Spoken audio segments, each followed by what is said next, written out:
Di video kali ini kita akan membahas Upin Ipin musim awal atau biasa disebut Upin Ipin era Majapahit. Kita tidak berceloteh mengenai karakter ataupun kisah romantis Rose dan Is. Tetapi video berangkat dari sebuah fakta bahwa di era Majapahit, Upin Ipin cukup mengandung pesan ataupun detail tersembunyi yang jika ditonton sekali saja, mungkin penonton tidak akan menangkap maksudnya. Let's get into it. Kak Ros buka TV berapa tu? TV 9. Bagus-bagus. Singkatnya, di sini Upin bertanya ke Kak Ros kalau dia menonton siaran TV apa. Nah, Ros menjawab TV 9. Adegan ini dengan jelas menegaskan sekaligus menjadi bagian identitas promosi jangka panjang dari siaran TV tersebut. Seperti yang diketahui bahwa Upin Ipin pertama kali dipublikasikan pada 14 September 2007 di siaran TV Malaysia yang bernama TV 9 itu sendiri. Jadi jangan mengira kalau Rose berkata TV 9 itu asal menyebut. Ipin, bangun sahur. Cepat bangun. Budak-budak ni, akak simbah hai sekarang. Terus, pergi siapkan makanan. Biar opa uruskan diorang. Upin, Ipin. Bangun. Duduk. Adegan Rose dan Opa yang membangunkan Upin Ipin di sini sekilas nampak biasa saja, bukan? Tapi ini mengandung pesan penting buat orang tua ataupun kamu yang punya adik. Rose membangunkan adiknya dengan cara yang cenderung memaksa dan keras, sedangkan Opa bersikap lebih lembut dan penuh kesabaran. Dan kamu bisa lihat metode mana yang paling berhasil dilakukan. Jadi kalau kamu mau omonganmu didengar oleh anak kecil, bersikaplah lebih lembut dan sabar. Saya juga punya adik dan mengakui kalau sabar itu memang susah. Itulah Raju, sebab kamulah kita kalah. Mana ada, kamulah berat sangat. Sewaktu Upin Ipin bermain lomba tarik daun kelapa melawan Raju dan Meme, ada adegan yang membawa pesan sensitif. Tepatnya sewaktu Raju mengatai Meme, "Kamulah berat sangat." Mungkin bagi beberapa orang ini terlihat sepele, tapi tahukah kamu bahwa adalah hal yang sangat fatal untuk membicarakan berat badan perempuan tanpa ia memintanya. Beberapa artikel menjelaskan bahwa banyak perempuan yang merasa stres dan tertekan setelah mereka dikomentari pada titik berat badan itu. Makanya di adegan ini, Meme menampilkan ekspresi murung. Saya pikir mungkin inilah awal Meme menganggap Raju sebagai cowok red flag. Makanya di musim pertengahan ke yang terbaru, Meme lebih suka main. Selain Raju yang tak bisa jaga omongan, dia juga punya kelainan, yaitu tubuhnya makin pendek. Itulah, aku satu hari puasa dapat singgit.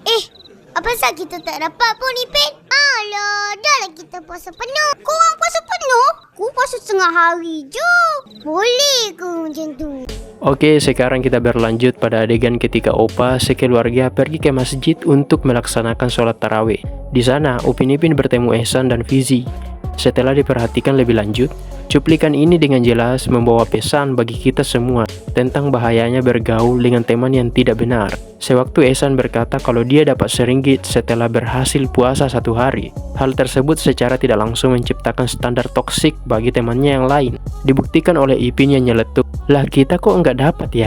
Ditambah lagi pengaruh negatif dari Fizi yang mengaku puasa cuma setengah hari je. Tapi Upin Ipin terlihat heran yang menandakan kalau mereka mungkin tidak akan terpengaruh hasutan semacam itu. Jadi simpelnya, kamu bergaul dengan bajingan, maka kamu akan ikut jadi bajingan. Kamu bergaul dengan Pak Sanip, mungkin kamu akan ikut jadi hehehe.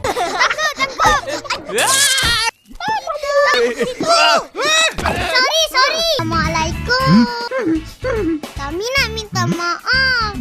Masih berputar di musim pertama, tepatnya di episode Hari Raya, Upin dan lainnya pergi mengejar Rembo dan di tengah jalan, mereka menabrak seorang kakek yang sedang mengadu di atas panci panas. Mereka lantas menyenggol kakek yang malang ini sampai terjatuh ke dalamnya. Menurut saya, adegan ini bisa dibilang sudah sangat kelewatan, terlepas dari fakta kalau itu humor slapstick saja. Di akhir, Upin dan kawan-kawan sewaktu minta maaf, kakek tersebut nampak seluruh tubuhnya yang diperban. Ini menunjukkan tingkat luka bakar yang kelewat parah. Kalau kita realistiskan dampak dari luka bakar yang hampir 100%, harusnya si kakek itu sudah meninggal, sebab luka bakarnya sudah ada di tahap derajat 3. Sedikit informasi bahwa luka bakar itu dibagi jadi 3 derajat atau 3 level keparahan. Mau tak puasa? Aku memang tak puasa. Yalah, Dia memang hari-hari makan sama saya, Ma. Kita berpindah ke musim 2 berjudul Kisah dan Tauladan.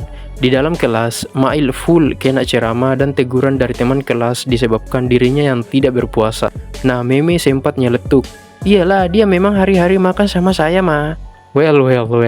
Tidakkah kalian berpikir, kok bisa mereka sering bersama setiap hari?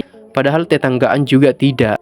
Nah, ini pernah kita bahas di video lama. Saya duga ini adalah awal mula kedekatan Meme dan Mail. Untuk pertanyaan kenapa bisa sering sama-sama, sejauh ini saya beropini kalau mungkin orang tua Mail menjalin hubungan bisnis tertentu dengan orang tua Meme. Jadi setiap kali kegiatan bisnis dilakukan, mereka berdua terlibat perjumpaan di dalamnya. Kamu bisa lihat di film Upin Ipin Gang. Bapak Mail menelpon dengan orang Cina kan. Bisa jadi pertanda kalau dia punya jaringan bisnis dengan keluarga besar Tionghoa. Mail, tak baik. Kalau tak puasa, tak boleh makan depan orang puasa tau.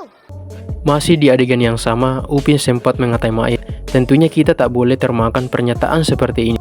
Perilaku Upin yang menegur orang tak puasa bisa kita lihat di kehidupan nyata di bulan Ramadan. Mereka yang berpuasa akan menegur orang yang tak puasa dengan berkata, kok lu makan di depan kita sih, nggak ngehargain orang puasa lu ya?